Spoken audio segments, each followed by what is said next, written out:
Hi guys, I'm Marie. And I'm Maddie. And we are here today recording Lost in the Woods. We have a crazy story today, and I think that this story is probably going to make Maddie a little uncomfortable. This is the story of Sue Clements, and she goes hiking with her daughter, who's 19, and bad things happen. So it's basically like me and you hiking. Great. Now, Mitzi Sue Grubbs Clements, that's a mouthful. She went by Susie. Was born on November 12 of 1964 in Hamilton, Ohio. She was a native to Ohio and an auditor in the city of Cincinnati. She had been married to Tim Clements. I do not like how Cincinnati is spelled. I know, it's super weird, right? It's gross. It kind of looks like cinnamon. But was later divorced. But before divorcing, her and Tim did have 3 children, Elizabeth, Elliot, and Emily. Sue was known to be an experienced trail hiker, and she often hiked with her daughter Emily, which is her youngest, the 19-year-old. So her daughter Emily had plans to go visit her dad with her brother and do some hiking. But when plans fell through, Emily decided that her and her mom should go on a road trip to see her cousin who had recently moved to Georgia. And on the way home, they could stop by some national parks, do some hiking. And at this point, Emily is 19 and Sue is 53. Yep. So driving from Ohio to Georgia is about 12 hours. Sue did inform her daughter, Elizabeth, about their plan, but she did not give her an itinerary of where they would be going, like, exactly. Yeah, and this didn't really concern Elizabeth because she said that her mom and sister were both kind of free spirits and maybe not the best planners. Yeah, and, like, they probably didn't even have a plan. Which, I mean, Right. when we go on trips, we have, like, the loosest knit of plans together. Right. And I think that's kind of their plan was like that. Like, let's drive down, we'll see the cousin, and then on our way back, we'll just hit as many places as we can. Oh, yeah, well, if we go missing on a podcasting trip, we might be screwed. I know, right? That's so true. Because we don't even know where we're going to end up. Half the time, we don't even have a place to stay when we fly down to the place That's we're very going. true. And we're just like, well, if we can get a camp spot, we will. But if not, I guess we'll be getting a hotel somewhere. Oh, we've stayed in some pretty sketchy areas actually when we were in like on our podcasting travels, and there was one where when we went the parking lot was like super sketchy to begin with. We had to check in this weird building. Oh my god, I forgot And about then this. there was like holes in the door, there was like holes in the wall, like I swear to God, it looked like a bullet had gone through our hotel room at some point. yeah, it was super super sketchy. I did not sleep well that night. The hole was clogged up with toilet paper. Yeah. Uh-huh. It was really good. And we were on the ground floor as well. I don't like being on the ground floor for starters, but yeah. So they had been traveling home and hiking along the way, and on September 25 of 2018, they found themselves in the Great Smoky Mountain National Park, which we've actually covered multiple cases in the Great Smoky Mountains. Yeah. Now, that evening, which was a Tuesday, Elizabeth had been home getting ready for bed and becoming a little concerned because she hadn't heard from her mom or her sister, and she had expected to hear from them before going to bed this night. Also, Emily's Find My Friends wasn't working because her phone was dead. So she knew that her sister's phone was dead, so she wasn't able to see her like on their app, which we have that too, by the way. Ours is Life 360, but I can see what my entire family's doing. I really like Life 360, and everyone that I've opened up to Life 360, like all my friends that I've forced to download it because I have a circle of my friends because my friends are unreliable. If you're listening to this, yes, I am talking about you. Okay, that's not what I do with my Life 360. Actually, today I spent about 3.5 hours with my Life 360 open and my scanner open, trying to figure out what the fuck was going on. That's a whole other story, though. Yeah, well, we've also had Life 360 do us good by when somebody ended up in the hospital and Yep. somebody Well, else and disappeared. one time Cordelia lost her phone. But so we have Life 360. So I totally get this because when I pull it up, if I see that somebody's phone is dead, I'm like, what? it immediately concerns me. Immediately. What really concerns me is when I open it and everybody else's phones are like almost dead. And I'm like, Our family's why really bad at the charging their fuck is phones. everybody's phone gonna die? Like, it's like everyone's phone is at like less than 10%. I'm like, what is happening? That does stress me out too, But actually. everyone else that I've forced to download Life 360 all now say that they don't know how they. Yeah, we love Life 360. Now, she told herself that if she didn't hear from them by morning, then she was going to call authorities. That's how concerned she is at this point that she hasn't heard from them. Although she admittedly didn't know what she would tell them because she didn't even know where they were. Because remember, they did not give her an itinerary. So she has no idea where they are. Yeah, that's a problem. As she began to fall asleep, she got a message at 10:26 p.m. from a number that she did not recognize. And it said, "Mom is missing on the trail. Park rangers are looking for her." She responded to the message at 10:29 saying, "Who is this? Where are you?" And after what must have been 10 agonizing minutes, a message came in saying, "We are in the Great Smoky Mountains." To which Elizabeth replied, "Call me, who is this?" Because I think at this point she's like hoping it's not Emily. right. But the texter does not identify themselves. We know who. We find out that it's Emily, though, right? Right. We know. Emily and Sue had parked at Klingman's Dome parking lot, and they were hiking to Andrews Bald.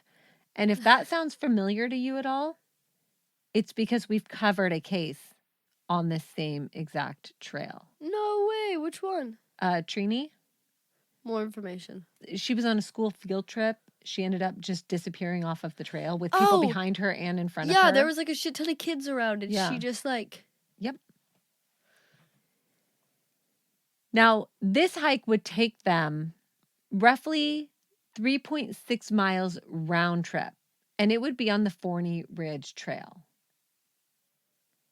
Now, being such a short trip, they elected to not carry much with them. Sue had her key fob for her car, the clothes she was wearing, and 2 rain ponchos. She did not even have her cell phone on her. Interesting. So they basically park the car and they decide that they're going to go and hike to this dome. Sue grabs 2 ponchos, probably one for her, one for Emily. And that's it. They leave everything else in the car. Now, while hiking back from Andrews Bald, Susan decides that she did not want to continue up to the dome observation tower and told her daughter to go ahead up to the tower and that she would meet her back in the parking lot.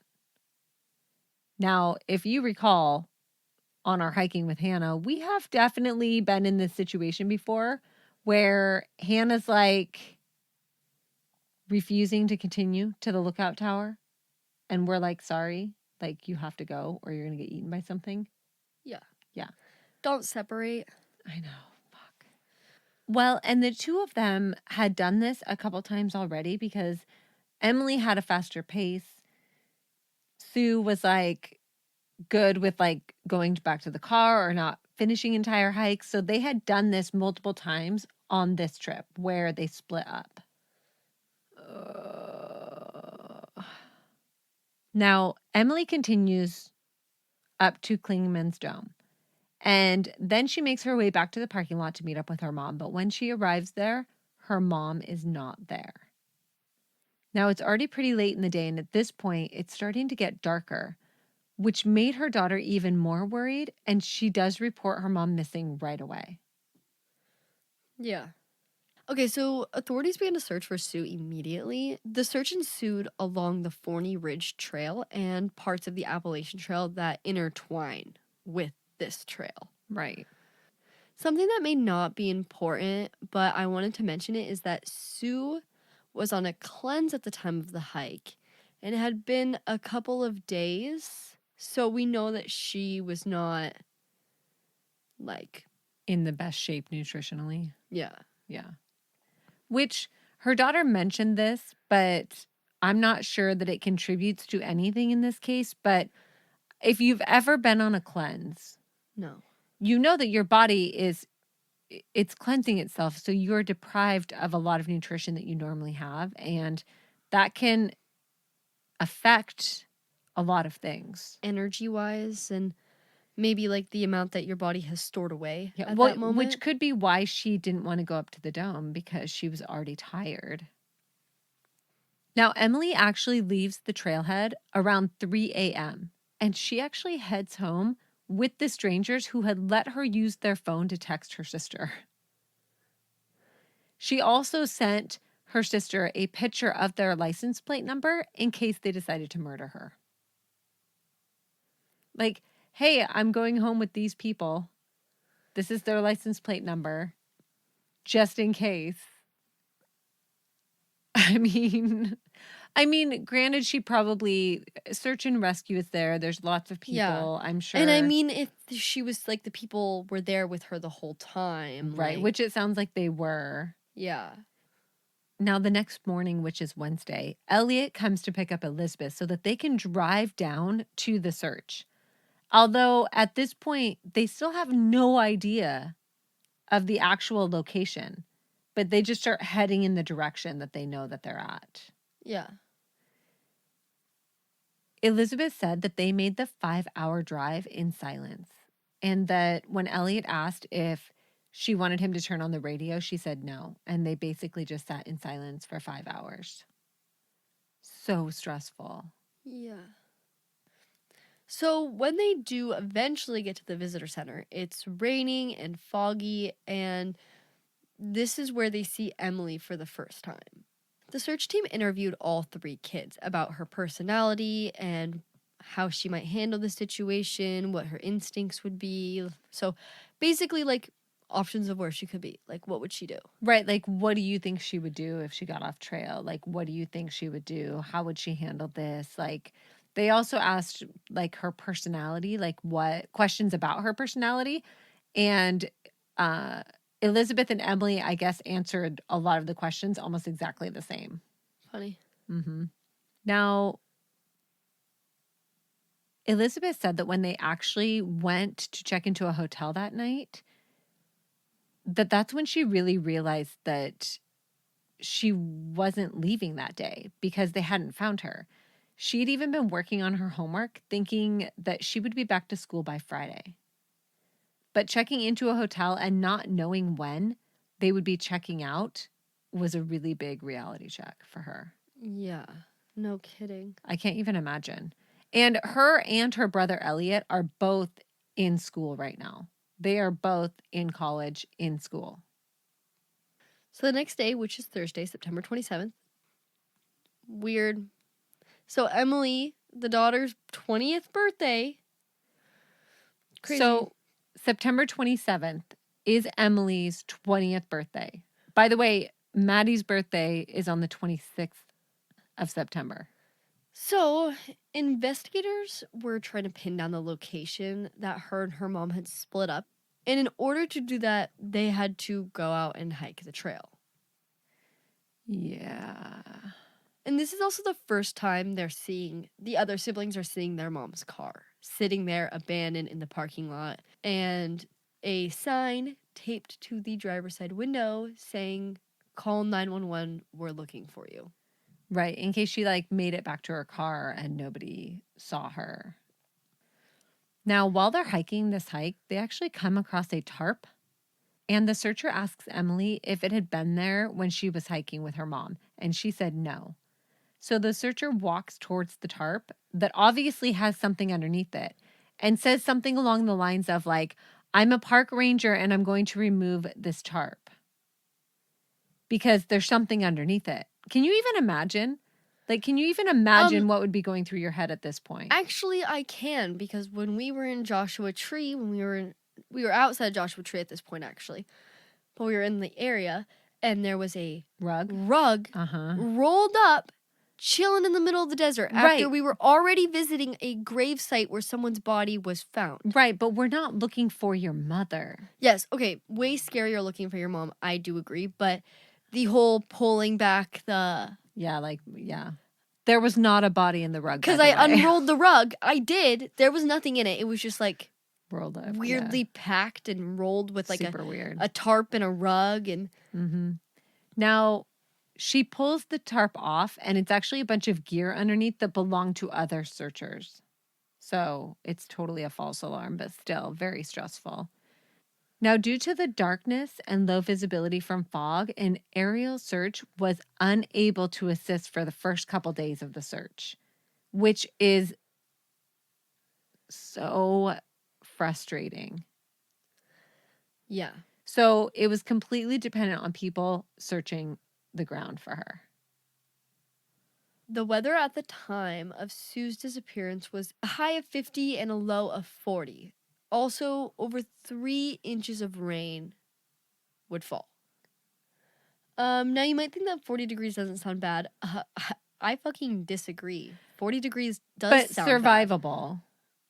bad. It sounds survivable. It sounds debatable. However, if you're wet, 40 degrees I'm dying. is hypothermic. I am literally dying in 50 degrees wet. Oh, for sure. For sure. Mom, you're losing like fingers and toes at 50 degrees. Oh, for sure I am. So we have cold, we have rain, we have fog. Basically, we have everything working against us in this search for Sue. Yeah, so Friday the 28th, they shut down the road and brought in lots of equipment and tents for searching. And helicopters were actually able to come out and search this day with the fog lifting a little. Still not like great. The weather isn't great. Nothing's great, but the press release also goes out this day. So Friday the 28th is when the press release goes out. Which sounds a little late to me because anybody who might have seen Sue on this trail, like they're probably not even in the area anymore. No, but we run into that a lot in national parks where like everybody who was in the area is gone and probably has no idea what's even happening because... Now on Saturday the 29th, this is the first nice day since Sue went missing. And all 3 children actually go up to Cleeman's Dome. And on this day, the dogs come out as well. Which, fuck. The rain is going to have rinsed away all... I know. Also, a woman shows up claiming that she had a vision of where Sue was going to walk out of the woods and said that Sue was alive. And their dad actually follows her down to a wooded area because their dad is there now too. He follows her down to a wooded area where she shows him an area to go in and says if he just keeps on walking a straight line, he's going to find her. But he's like, yeah, I'm not going to do that. And he marks the place with some tape and shares that information with search and rescue. But like, yeah. If you just walk straight. Like straight up the mountain from here, you're going to run into her, is what the psychic told them. Now, they also use a DNA plane on this day, and I had never actually heard of this before. What the fuck is a DNA plane? Okay, so apparently they take one of the kids' DNA and they put it into this machine that then scans the area and marks or lights up any area that has that DNA. How the fuck is that even possible? Dude, I don't know. I've literally never heard of this before. And I did look it up and they have actually found people using this method. But they did not have luck finding Sue this way. And part of that could be because of the weather and the rain leading up to it. It's been days. Yeah. But there's DNA planes out there. What the fuck? Now, on October 1, which is Monday, a portion of Sue's rain poncho is discovered south of the Appalachian Trail. They follow where they found this rain poncho, and they follow it down, and they actually find a footprint. A footprint. A footprint. And they go back and try to figure out if this footprint belongs to Sue or not. Because at this point, they don't actually know if the rain poncho is even Sue's. Yeah. They just know there's a part of a rain poncho and a footprint somewhere off the trail, right? Now, the kids are pretty sure that she is wearing these purple particular shoes. I think they're Nike or whatever. They get the dimensions, they get it all ready for search and rescue. And they're like, "Are you sure these are the shoes that she's wearing?" And Elizabeth is kind of like, I don't know. And so she calls somebody who's back home and has them check her closet, her mom's closet, and send a picture of like all the shoes that they can find in the house. Just like, send me a picture of all the shoes. And sure as shit, those shoes are still at the house. And so then they're like, we don't know what shoes she's wearing. We have no idea. So they just don't know what kind of shoes she's wearing. So this footprint really isn't helpful at this point. No. But it is the relative size that Sue wears. Now, on Tuesday, October 2nd, Joe, who's the head of the search, sends the kids a picture of the sunrise. And it's an amazing picture, by the way. He says, "Wore my lucky shirt today. I've ordered all available air and ground assets into the drainage where we found the poncho. The sun is up and the sky is beautiful. I wore my lucky shirt today. Morale is high. Hashtag, you are never out of the fight." And her kids spent the morning on the mountain, up at the dome and the surrounding areas. And they actually go back down for lunch, and they go back down so that her brother can take a test because he still has to turn in his work. No. She actually got like an exemption from all of her teachers that she didn't have to do any of the work while she was gone, while she was there. As they are heading back up the mountain, the search and rescue person that was driving them got a text message from Joe saying that if they weren't on their way back yet, they should be, and that he had news. She did not share this message with them at the time, though, but they did know that she had gotten a message because she actually pulled over to check it. They were led to a tent, and this was at 5:15 p.m., the exact time that Sue was last seen exactly 1 week before. And he told them, "We found your mom, and she didn't make it." He said that they found a trail of her clothes that led to her body. This is so upsetting because they're ecstatic to find a piece of poncho, to find evidence that somebody was in the area, and they're thinking, this is the day that we're going to find her. And it was. Well, and it was just not the result they were hoping for. Now, it appeared that Sue had removed her clothing herself and had gotten into a creek. Hypothermia? Yep. Removed her clothes and got in the water because she was too hot. Yep. Which we've talked about that multiple times on this show. It's called paradoxical undressing. It's where you get overheated in the final stages of hypothermia and you think that you're overheating. The area that she was found was a water bar, and it was believed that she mistook it for a trail, but ended up being more of a maze of heavy brush and rugged terrain.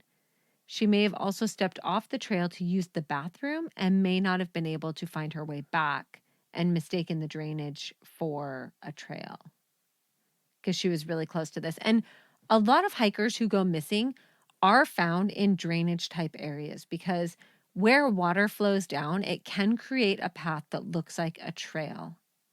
And it can be easy to mistake for an actual trail. Yep. They could see that she had stepped around a bush and then her foot slipped and she landed on her butt. And they could also see that she had a black eye. So she was struggling, it sounds like. She was about 2 miles from the parking lot at Kleeman's Dome, where she was headed, and she was 3/4 of a mile away from the Appalachian Trail. And she was on her back in Huggins Creek. Her body actually had to be airlifted out of the steep and dense area where she was found.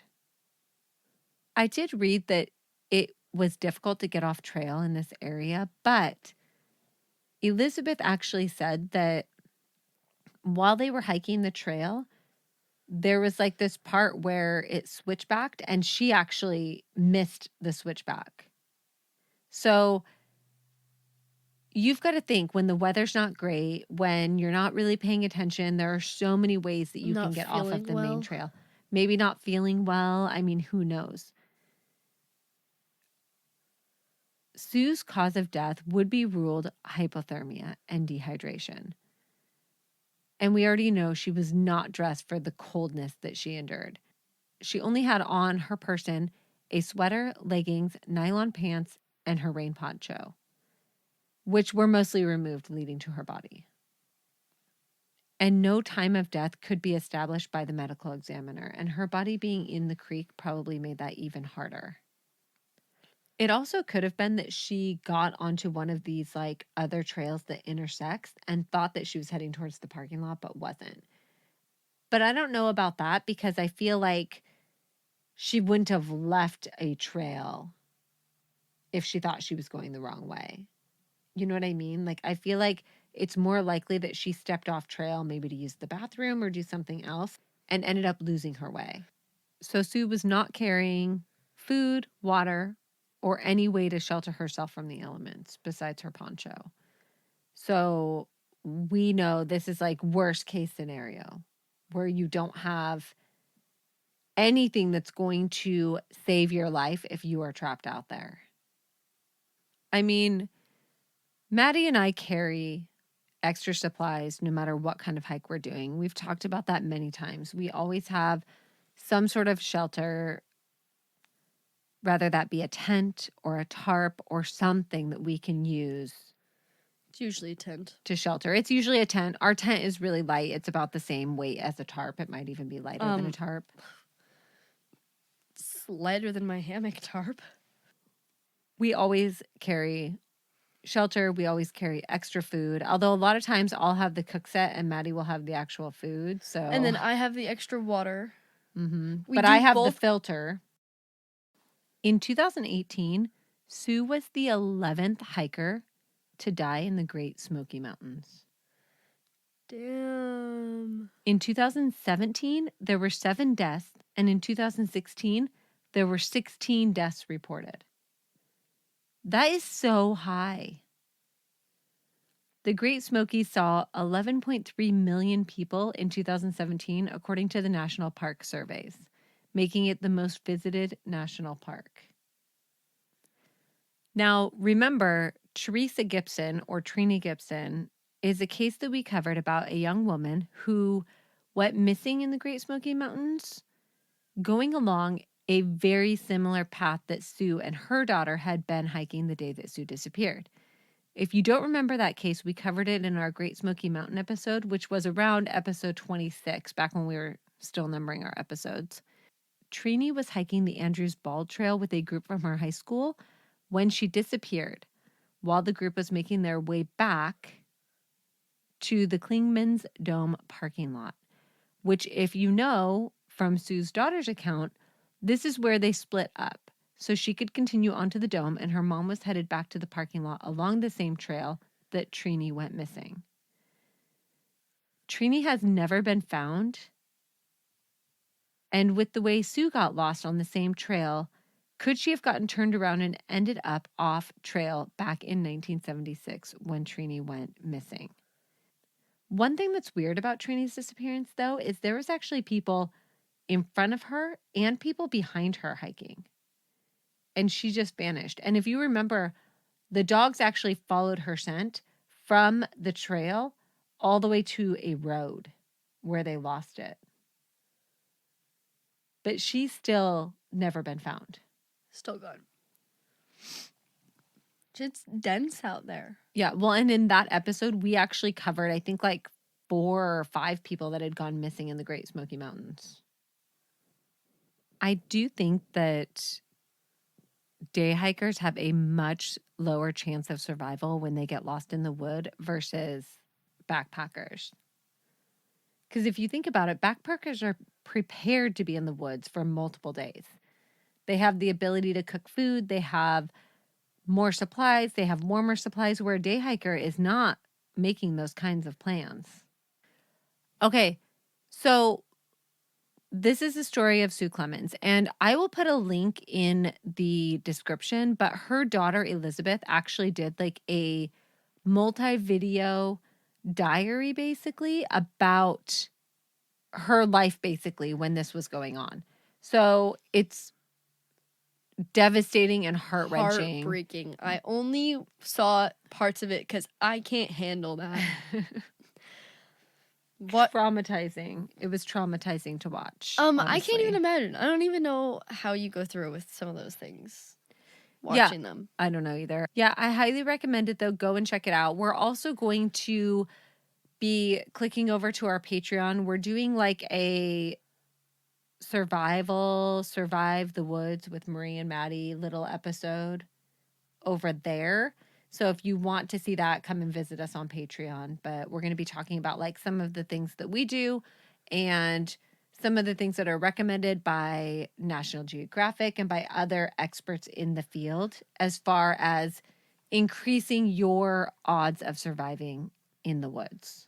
We're also going to talk on that episode about some of the stats in the different national parks and what makes them dangerous, because it seems to be a little different in every park what is actually killing people off. So, I think we need to go cover these deaths in the Virgin Islands, Mom. I know, right? So, it's the second most deadly national park. I think we have to go. Book the tickets right now. Let's go. So, come and see us on Patreon. Thank you so much to everybody that has supported us. Thank you so much for tuning in. And please, for the love of God, be safe out there. Bring the backpack, bring the supplies, bring the water, the food, the warm clothes, whatever you need. It's worth the wait. Yep. Don't separate from your parties, please. I don't want to do a case on you. Yeah, we don't want to be talking about you on our podcast. So freaking take care of yourself out there. All right. Thanks for tuning in, you guys. And we will talk to you soon. Bye.